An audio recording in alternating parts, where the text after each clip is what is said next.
Mar Dulce Radio. Buenos días, aquí Damián Tabarovsky y María Sorraquín en Mar Dulce Radio, el programa de entrevistas de la editorial Mar Dulce. Hoy vamos a conversar con Matías Serra Bradford, quien además de ser un gran escritor, es crítico literario, antólogo y traductor. Publicó las novelas Manos Verdes, La Biblioteca Ideal y El secreto entre los rusos. Y en Mar Dulce publicó La Guillotina, la novela de la que vamos a conversar ahora. Hola, Matías. Hola, ¿cómo están? ¿Cómo te va? Por favor, ¿nos podrías contar cómo surgió la idea de esta novela tan divertida, tan hilarante? Esta idea de la República de Amnesia, una república, un país donde todos escriben, pero nadie lee. Mira, yo creo que me quise meter lo más adentro que podía, como de alguna manera lo venía haciendo con La Biblioteca Ideal y con El secreto entre los rusos, lo más adentro que podía de la literatura, ¿no? Como llegar al centro, al nudo. Y ese nudo muchas veces tiene un aspecto bastante ridículo, por eso la novela tiene esos rebordes, digamos, que vos decís hilarantes o cómicos.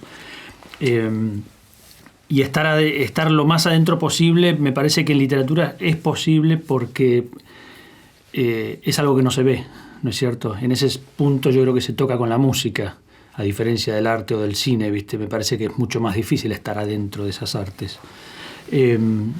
Así que no tenía ningún plan inicial, porque en realidad, digamos, todo esto surgió cuando hubo unos años que yo trabajé como editor en Sudamericana e inevitablemente empecé a tomar nota de ciertas cosas que veía, cosas que me parecían cómicas, cosas que me parecían ridículas.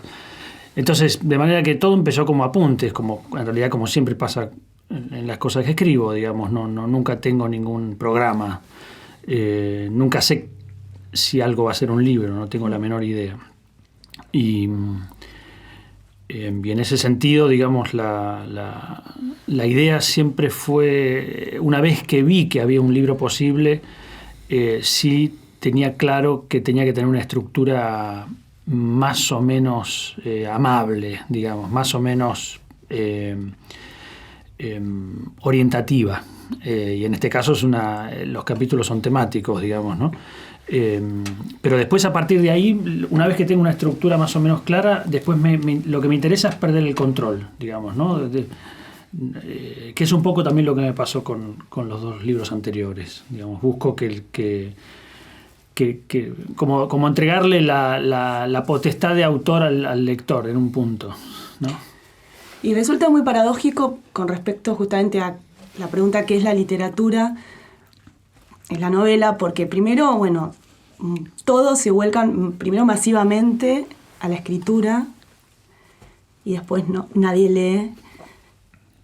Mi pregunta es, ¿existe la literatura sin lectores? Porque al parecer puede haber escritura, sí, pero ¿puede haber literatura? Sí, mirá, yo cada vez me doy más cuenta que con un lector me basta, uno solo, ¿no? Específicamente. Yo siento que casi te diría que cuando vos tenés un lector, una lectora ideal, casi que no necesitas publicar. Por lo menos es la sensación que yo tengo, digamos, cada vez más. Entonces, en cierto punto, casi que es una negación de la literatura si uno la ve como objeto impreso, digamos, ¿no? Pero esa es la impresión. A mí lo que me hace escribir es la persona que yo tengo en la cabeza, una persona que uno admira, una persona que uno quiere, etc. ¿Es un lector real el que tenés o un lector así? Real, completamente real. Y, digamos, no... Y es una imagen y es una guía, digamos, ¿no? Entonces... ¿Y ese lector, perdón, es el mismo para todos los libros o va cambiando de libro a libro? Mirá, hay momentos en la vida en el que no lo tenés y hay momentos en la vida en que aparece. Una vez que tenés la suerte, en mi caso, porque a mí personalmente me sirve ese lector, esa lectora, digamos, me hace creo yo, me hace escribir mejor en todo lo que escriba, digamos, sea crítica o ficción o lo que fuera. Qué lástima que este no es el programa de Jorge Rial, porque te preguntaríamos quién es el lector. Claro, misterio. No podemos, este es un programa de literatura y hay que hablar en serio. Pero está la idea de libertera de allí donde hay un lector se constituye un mercado. ¿Qué es esa idea? Claro, sí. Yo pensaría más en Mercator, el de los mapas, ¿viste? Y ya te digo, con que haya una capital a la que uno apunte, ya está. Pero para vos, ¿la literatura qué es? ¿Cómo ¿Te acordás la definición de Churchill de Rusia que decía es un acertijo dentro de un misterio, dentro de un enigma? ¿Viste? O sea, y uno trata de alguna manera de aproximarse. Todo lo que uno hace son aproximaciones, son borradores de borradores de borradores, como una conversación. Entonces, lo que vos tratás es de acercarte lo más posible a eso, de tratar de replicarlo, de crear como simuladores de esa definición de Churchill, digamos, ¿no? Qué lindo. ¿Y en la novela trataste de algún modo de retratar una época? ¿Hay algo de eso? Eso es como inevitable porque ya te digo, digamos, por un lado el 99% de lo que está ahí es documental, digámoslo así, y por otro lado también está todo completamente exagerado y atomizado y dinamitado, ¿no? Es decir, yo tuve la impresión de que lo que estaba haciendo era crear, destruir y reinventar los escritores a los que vale la pena aspirar a ser, digamos, ¿no? Y por eso aparecen, a mí siempre me tentó mucho el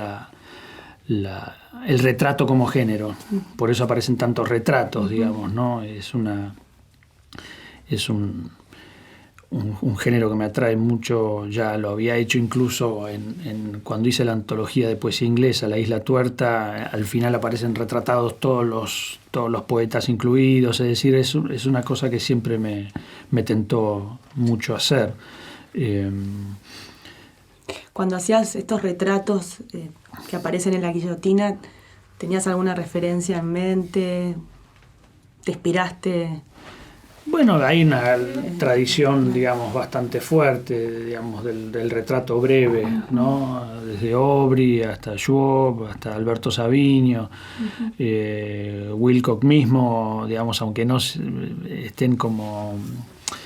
y en esos retratos, digamos, mucha gente, cuando apareció el libro, me preguntaba, bueno, quién era cuál, etcétera, y digamos, la verdad es que cada uno de los retratados es un tercio real, un tercio soy yo, que estoy repartido por todos lados como Tupac Amaru, y el otro tercio es el azar, ¿viste? Que va mezclando. Hay un tercio que se ofendió, otro tercio que no se dio cuenta y otro que está por ofenderse. Ahora, estas tres que vos mencionaste, los últimos dos, El secreto entre los rusos y La biblioteca ideal, son como una trilogía en un punto. Sí, completamente involuntaria, como diría el hebrero, porque ya te digo, yo no tenía la menor idea de que iba a escribir esos libros, y sobre todo este último, digamos, porque uno podría pensar que en un mundo ideal, vamos a exagerar un poco, es un libro que no debió haber existido, digamos, ¿no? Porque no era un libro que quizás yo naturalmente hubiera escrito si no hubiera pasado por esa experiencia de trabajar en editoriales, de tener mucho contacto con editoriales, con suplementos literarios. Es decir, yo hubiera seguido escribiendo novelas más parecidas a Manos Verdes, que es de hecho el libro que estoy terminando ahora. Novelas más... quiero crear no convencionales, pero sí más parecidas a novelas como las conocemos en general. Ahora, como lector, ¿vos lees libros, novelas? Porque estas tres podrían entrar en una tipología de novelas sobre escritores, novelas sobre lectores, sobre lectores de librerías de viejos, como La biblioteca ideal. ¿Vos lees esa literatura? O sea, ¿lees a Bolaño? ¿Lees o algo mejor que Bolaño, pero en esa línea? Mejor que Bolaño seguro. A Bolaño no lo he leído poco y lo he leído muy tardíamente. y no me entusiasmó para nada. Te tengo que ser honesto. No, a mí lo decía con ironía. Claro. En Bolaño lo que hay es como una mitificación de eso. Claro. O sea, vos en Bolaño vos podés ir a un taller literario y por ir a un taller literario te podés enamorar, te pueden desaparecer, te pueden secuestrar, te pueden pasar un montón de cosas extraordinarias solo por ir a un tallercito literario, y hay una mitificación de la figura del escritor, del tallerista. Lo decía con cierta ironía, porque no es fácil escribir novelas sobre lectores o escritores sin caer en bolanismos, a eso me refiero. ¿Las lees, esas otras novelas? ¿Cuáles serían? Mirá, no las leí específicamente para estos libros. Seguí leyendo estos años lo que leí siempre, que es una mezcla espantosa y una ensalada rusa de 2000 cosas. Soy muy desprolijo como lector. Creo que soy mal lector porque leo muchas cosas a la vez y no me parece que ese sea el camino más recomendable. Así que, en todo caso, volvería a los textos de los que les hablé hace un ratito, digamos. Sí vuelvo seguido a las vidas breves de Aubry, a los retratos de Alberto Savinio, a los libros de Wilcock, a Borges, por supuesto, que era un excelente retratista en sus textos breves, en sus textos periodísticos. En ese sentido, sí, pero nunca con un objetivo pedagógico, digamos. En tren de alumno, digamos. En tren de alumno, en todo caso, estoy siempre, no solo cuando leo esos libros. Es curioso que en la novela casi no se mencionan autores, escritores reales, digamos, Sí. Ni libros. Yo detecté que mencionabas, que el narrador menciona a la Cartuja de Parma, Stendhal. Sí. Y Sí. no recuerdo Sí. si hay algo más, pero... Sí, porque la idea era mitificar ese mundo, ¿no? Sacarlo de lo real, digamos, porque en efecto es un país completamente, digamos, que yo quería lo más lejos de la Argentina posible. Es probable que se parezca más Francia a ese país que está retratado en ese libro, donde realmente todo el mundo escribe, ¿no? Y no sé cuántos leen, pero a juzgar por la crítica literaria francesa, pero no quería que se empardara, que la gente creyera que eso era en efecto la Argentina, ¿no? Porque bien podría ser Chile, España o cualquier otro lugar que tenga cierta, digamos, actividad literaria considerable. Ahora, cuando mencionas el chiste sobre Francia, te sale la tubeta anglosajona, ¿no? Cierta ironía anglosajona porque uno puede decir que en Francia la gente lee mucho en el subte, por ejemplo. Todavía es un lugar donde uno ve que la gente lee en el subte. Pero ¿cómo te llevas con esa triangulación entre Argentina, lo anglosajón y lo francés que acabas de mencionar? Claro, no, tengo un amor por Francia muy, muy grande.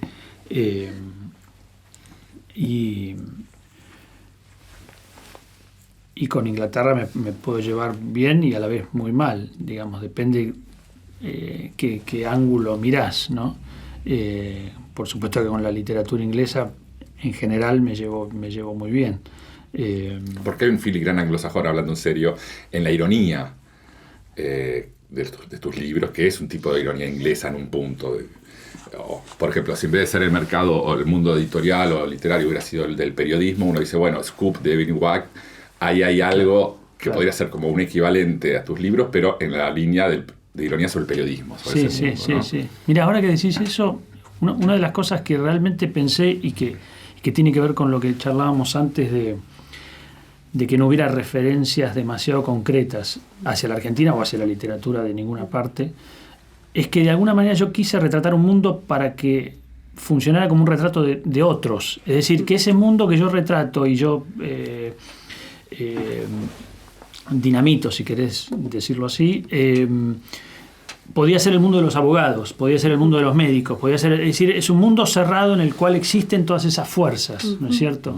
Y eso me hizo pensar ahora lo que Damián decía, ¿no?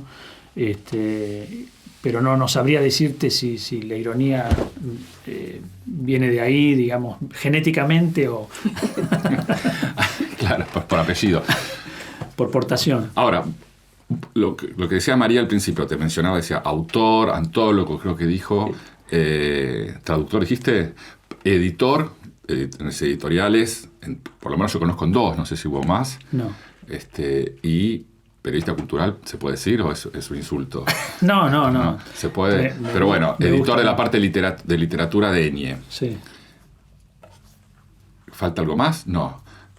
Restemos. ¿Cómo te Muchísimo. ¿cómo te Restemos. dicho todo esto, ¿cómo te llevas con el campo literario o intelectual? ¿De acá de la Argentina decís? Sí. No, me llevo bien.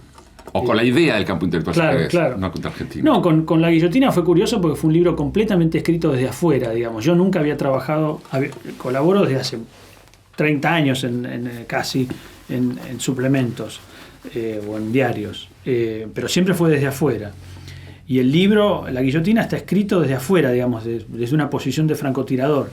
Y sucedió por azar que se publicó y en un momento en el que yo había empezado a trabajar en la revista Eñe, en Clarín, de manera que en ese momento me coloqué adentro, digamos. Entonces, ya ahora tendría que escribir otro libro, ¿no? Porque la óptica es completamente distinta. Y entonces lo que desde afuera se ve quizás como un mundo paranoico y lleno de maldad y planificación, desde adentro se ve mucho más azaroso, mucho más caótico, desde un suplemento, ¿no? De manera que eso fue también una incomodidad en un punto para mí. Lamentablemente yo también he sido editor de suplemento cultural, y cuando pasás a la edición, dicho al revés, los que nunca estuvieron dentro del suplemento cultural y estás en la edición o sos simplemente un autor, pensás que hay una lógica muchas veces más planificada, y eso que dijiste vos del azar es muy impresionante, porque un editor puede estar esperando 2 o 3 meses la reseña de un libro, y resultó que vos lo tenías para dar a un reseñista, llegó tarde, se terminó dándoselo a otro, vino otro anterior, el acomodado del secretario de redacción, y ese libro tardó 3 meses en salir o no salió nunca. Y todo funciona bajo una lógica efectivamente muy caótica en los suplementos culturales. Es diferente, es muy difícil. A veces, si no estuviste adentro, entender desde afuera, y desde afuera los editores queremos poner un poco de orden a eso, ¿no? Sí. De hecho, te digo más, con los libros que no me interesan a mí personalmente, que para mí no tiene ninguna importancia en tanto editor, digamos, si algo me gusta o no me gusta, no entra en juego, digamos, en esa administración, digamos. Con los libros que no me interesan, les decía, me tomo especial cuidado en tratar de acelerarlos lo más posible, digamos, para que nadie crea que cajoneo algo, pero bueno, te pasan cosas muy curiosas, te siguen pasando cosas muy curiosas, ¿no? En la relación, en la tensión entre autores, editores, prensa y el suplemento propiamente dicho, ¿no? Pero también yo muchas veces pensé que, además de ese desorden, llamémoslo estructural, hay algo que yo discuto hoy con los suplementos, para parecer un nostálgico, que pienso que antes, es que se fueron difuminando las diferentes, o sea, son muy parecidos hoy. Y si bien un suplemento tiene que tener, o sea, la diferencia está por la cantidad de páginas, unos tienen más envergadura, como puede ser Eni, otros Radar Libros lo acortaron a 4 paginitas nada más. Pero, y si bien un suplemento pertenece a un diario y por lo tanto tiene que ser el registro de la actualidad, no es una revista literaria, como no es Sur o cualquier revista que puede decir, ahora hagamos una revista nosotros 3 y el primer número va a ser sobre los árboles. ¿Por qué no? Un suplemento no puede ser así. En algún momento, no hace tanto, hasta los 90, 2000, vos sabías que Radar más o menos tenía una línea que defendía un tipo de literatura y una relación de la literatura con el mercado y algunas editoriales, y que por lo tanto otra línea iba a tener dificultad de entrar en Radar o iba a tener una reseña en contra, y viceversa en otros lados. Y hoy a veces circula demasiado fácil de uno al otro, hay una indistinción en las líneas editoriales de los suplementos que me disgusta muchas veces y que profundiza ese desorden, porque finalmente una reseña puede ser en un lado o en el otro, y a veces hasta son los mismos reseñistas, que por un lado yo entiendo que está bien porque en una situación de crisis hay que trabajar, pero tenemos el caso de un reseñista, que ya no es reseñista, es redactor de Eñe, que de un suplemento eligieron, no queremos que colabores más con nosotros, todo bien con vos, pero no tenemos la misma línea. Se lo dijeron en ese momento, hoy por ahí colaboraría. Claro. Los libros que vos proponés no son los que nos interesan a nosotros. Claro. Eso cada vez pasa menos. Claro. Sí, hay libros que, digamos, que se te imponen porque, digamos, por el nombre del autor, por la editorial que lo publicó, digamos. Hay cosas que no, como decía Pepe Bianco en Sur, no se pudo evitar, digamos, ¿no? O sea, las cosas se te vienen encima. Entonces, dentro de ese escenario, vos tratás de hacer lo que más y mejor podés para dar los mejores libros a las mejores personas, a los mejores reseñistas que puedan encontrar, digamos. Pero es muy compleja la telaraña de tiempos y de los tiempos de los reseñistas y de los que entregan rápido y más o menos, o de los que entregan rápido y bien, de los que entregan tarde y mal, o sea. Ahí estamos en lo peor. Y Matías, ¿leíste algo en especial, digamos, algo que te interesó especialmente en los últimos tiempos? Ahora en los últimos tiempos, bueno, siempre estás leyendo cosas que te interesan, ¿no? Eso también es una especie de condena, porque casi lees solo cosas que te interesan. Vos decís nombres o títulos. Ahora estoy terminando el tercer tomo de la biografía de Kafka de Rainer Stagg, que es extraordinaria. Y que curiosamente es el último tomo que salió, pero es el primero cronológicamente, es el de la infancia. Te diría que es de lo más fuerte que estoy leyendo así ahora. Quiero volver a una cosa de lo anterior, pero que para ligarlo con esto, que es Cthulhu, justamente con la guillotina. Si vos pensaste a la guillotina también como una posibilidad de armar una discusión o una polémica. Tu ingreso a Clarín, no sé si fue el primer día, pero quedó marcado por una polémica en relación a la traducción de Joyce. Ah, sí. Unos artículos tuyos que pusiste en el espacio público, una discusión que no es habitual, ni siquiera creo que en el Suplemento Cultural, en la página diaria de Cultura. O sea, más raro todavía. Adentro del diario. Era un zócalo. Era un zócalo. En el cuerpo del diario, donde uno lee, qué sé yo, que ganó Boca. Ahí había una discusión sobre Joyce que armó discusión. ¿Ese aspecto polémico lo tenés en tus novelas también? ¿Lo pensás? No, en la guillotina me parece que si lo tiene fue inevitable por los temas que trata, digamos. Yo no lo busqué, digamos. En todo caso se dio solo. Y es el único caso, digamos, en el que puedo ver algo así con un reborde, digamos, de polémica. Más que nada, yo no me interesan las opiniones en general en literatura y menos me interesan las mías. Yo me dejo llevar por las frases, digamos. Si la frase me suena más o menos interesante, la dejo. Me dejo llevar, ¿viste? Es como si me guiara más por la imagen o por la resonancia o por el ritmo. Es decir, yo no. Uno cuando habla no sabe bien lo que dice y es algo que es bastante distinto a no saber lo que uno dice cuando escribe, ¿viste? Y cuando uno no sabe lo que dice cuando escribe, a veces se puede producir algo casi milagroso. Y es hacia ahí donde apunto, digamos. Entonces, no me interesa tanto la opinión o la polémica, sino, ya les digo, dejarme llevar por una frase y por otra y por otra. Bueno, contanos un poco esa novela que estás escribiendo, que dijiste, estoy volviendo como otra novela. Manos Verdes no es una novela convencional, perdón, no sé si mucha gente la leyó, salió en Norma, ¿cuánto hace? ¿20 años? En el 2004. Son 15 años, 16 años. Es cualquier cosa menos una novela convencional, permítame decir que yo la he leído. Casi que al revés, se puede decir que la Biblioteca Ideal, que es más convencional, no dicho como algo negativo, pero hay 4 personajes, que eran 4, que los identificás. En Manos Verdes hay un largo momento que vos decís, ¿y esto qué es? ¿A dónde va? Está cortando el pasto en el jardín y ¿qué me están contando? Así que contanos esa novela nueva que estás escribiendo según vos más convencional. No, bueno, es que en el sentido que me alejo completamente del mundo libresco, quiero decir. Es como si hubiera cancelado mi suscripción a la literatura, digamos. Ahora esta novela es un viaje de 3 chicos de unos 13 años, un viaje de estudios a París, ganan un premio, que es eso, un viaje de estudios, van con un tutor y pasean por París, pasean por los museos, pasean por la ciudad.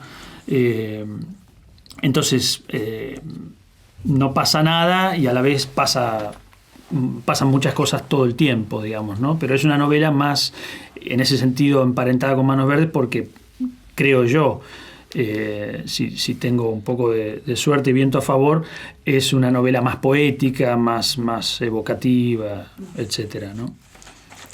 Bueno, gracias, Matías. Por favor. ¿No lees un extracto de la novela, por favor? Dale.